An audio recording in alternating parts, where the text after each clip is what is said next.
Bersama saya Wisnu Nugroho, inilah Beginu. Bukan begini, bukan begitu.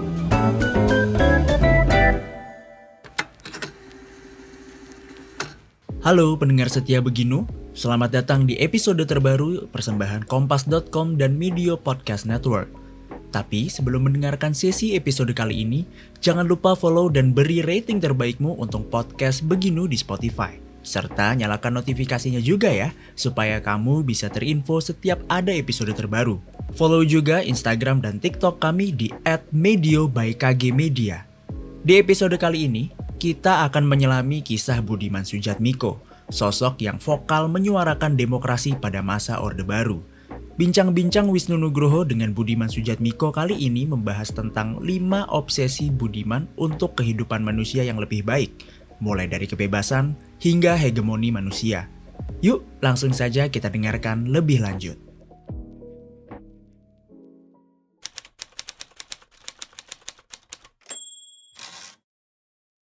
Budiman Sujatmiko, idola generasi saya setidaknya di era 90-an lah.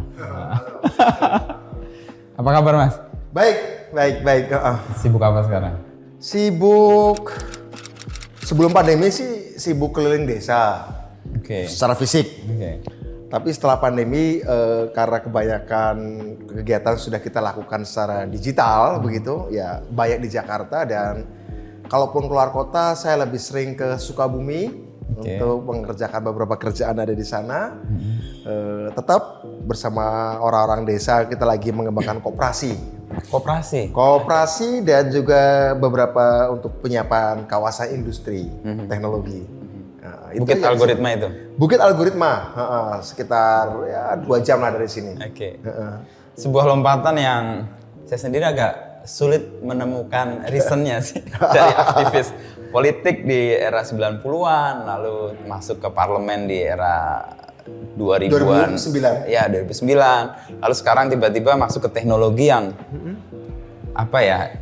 evolusinya tuh kayak gimana Mas? Atau revolusinya. Ya, ada evolusinya, ada revolusinya. Sebenarnya pertanyaan kamu ini pertanyaan ke 2611. Berarti saya beruntung nih, jadi banyak banget tercatat. Saya udah menjawab 2610 pertanyaan yang sama sebelumnya, kira-kira begitu. Oke, jadi sebenarnya saya tidak melihat itu ada sesuatu yang nggak nyambung, enggak. Bukan lompat, enggak?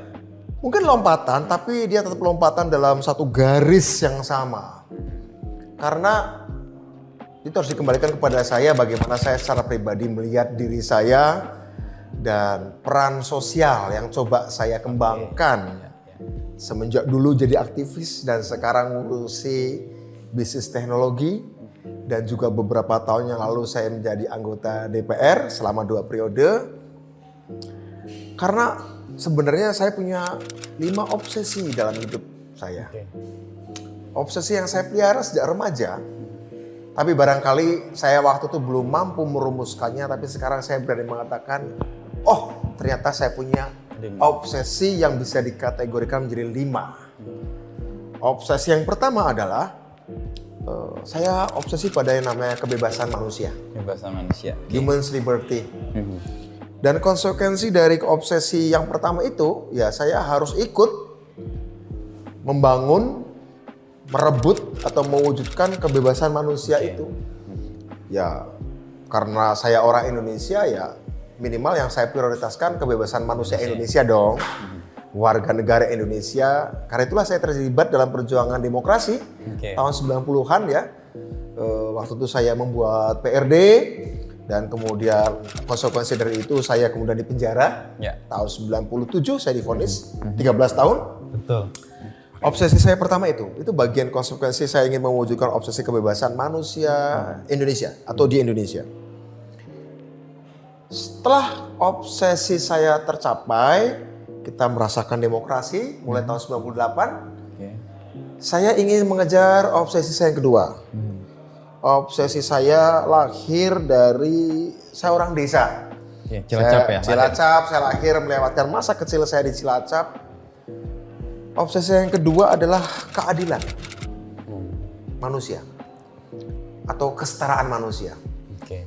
Tentu itu sebuah ide yang besar, Tapi saya mungkin akan mencoba menyumbang sedikit saja bagian dari agenda keadilan manusia itu, sehingga tatkala saya diminta oleh partai saya untuk menjadi anggota DPR tahun 2009, saya berpikir apa?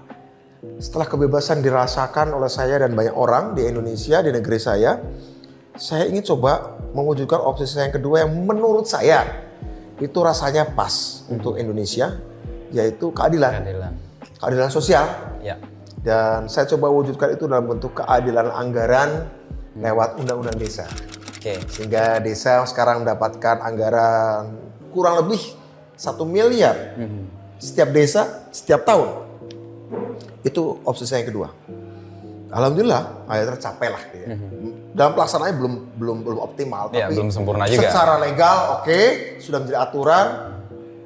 Oke. Jadi obsesi yang pertama bagaimana menjadi aturan, kebebasan menjadi aturan. Nah, kita merasakan demokrasi, politik segala macam. Obsesi yang kedua adalah keadilan, undang-undang desa. Dan terwujud ya. Setelah itu tercapai, saya ingin mengejar opsi saya yang ketiga, yaitu kemajuan manusia.